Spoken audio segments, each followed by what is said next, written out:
បាទសួស្តីអ្នកនរបាទស្វាគមន៍មកកាន់ Channel ខ្ញុំ Nelson Vibrant ជា Channel មួយរលីតាម online បាទថ្ងៃនេះខ្ញុំចង់បង្ហាញពីបាទកម្មវិធីរកលុយមួយពី app Binance បាទអ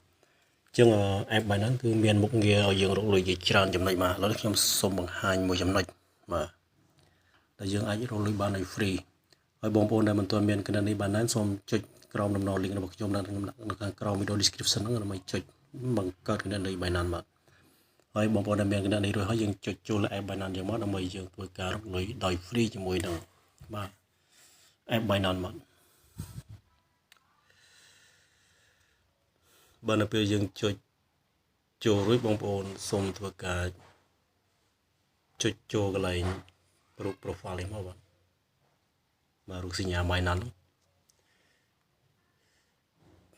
នៅពេលយើងចុចចូលលើ profile រួចហើយយើងឃើញពាក្យreward hub ហ្នឹងហើយបងប្អូនចុចអត់ឃើញពាក្យ reward hub បងប្អូនចុច search យកវាយពាក្យ reward hub ទៅវានឹងលោតចេញមកអញ្ចឹងយើងចុចលើ reward hub ហ្នឹងមក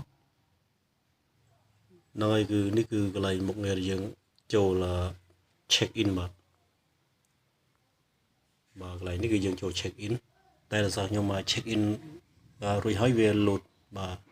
ចេញអក្សរពណ៌កម្មៅបាទគឺយើងចូល check in ចំនួន7ថ្ងៃបាទនេះគឺជាថ្ងៃទី4បាទថ្ងៃពហុនេះខ្ញុំចូល check in រួចហើយដល់ពេលបងប្អូនចូល check in បានចាប់ពេល7ថ្ងៃគឺវានឹងបូក10 point ហើយបាទគឺមានន័យថាមួយថ្ងៃយើងទទួលបាន1 point បាទឥឡូវខ្ញុំបាន22 point ហើយបាទដល់ហើយយើង check in ឲ្យបានជារៀងរាល់ថ្ងៃទៅគឺ7ថ្ងៃវាបូក10 point ហើយអញ្ចឹងបាទយើងបាន1000 point គឺវាស្មើនឹង$10បាទគឺយើងរកលុយដោយ free ហើយបងប្អូនចូល check in ប្រចាំថ្ងៃមកបាទរបស់ free គឺបីតិចក្តីច្រើនក្តីយើងចេះតែចូល check in មក plate មកបាទមួយថ្ងៃយើងប្រើពេលមិនដល់1នាទីផងដើម្បីយើងចូល check in បាទហើយបងប្អូនចុចលើកន្លែងពាក្យបាទ reward shop នេះមកដើម្បីយើងមើលចំនួន point ប្រមាណវាស្មើនឹងប្រមាណ$បាទអញ្ចឹងយើងចុចចូលកន្លែង reward shop នេះមកវានឹងបង្ហាញចំនួន point បាទ1000 point វាស្មើនឹង10 USDC បាទ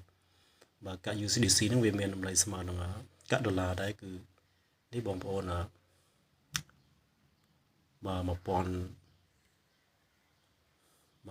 point នេះវាស្មើនឹងបាទ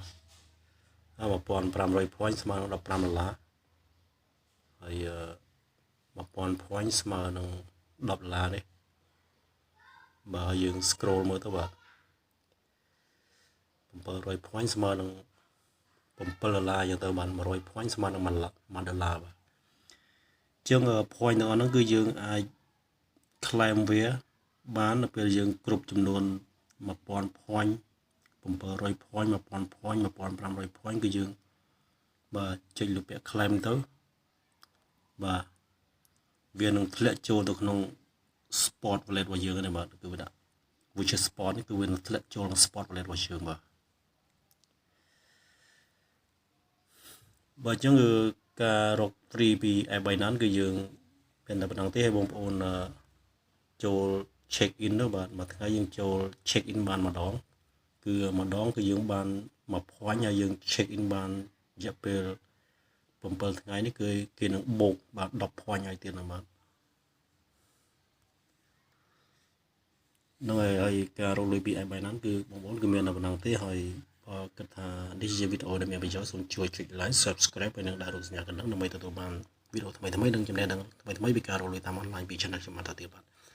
អញ្ចឹងគឺមានតែប៉ុណ្្នឹងហើយសូមជម្រាបលាសូមអរគុណជួបគ្នានៅវីដេអូក្រោយទៀតបាទសូមអរគុណច្រើន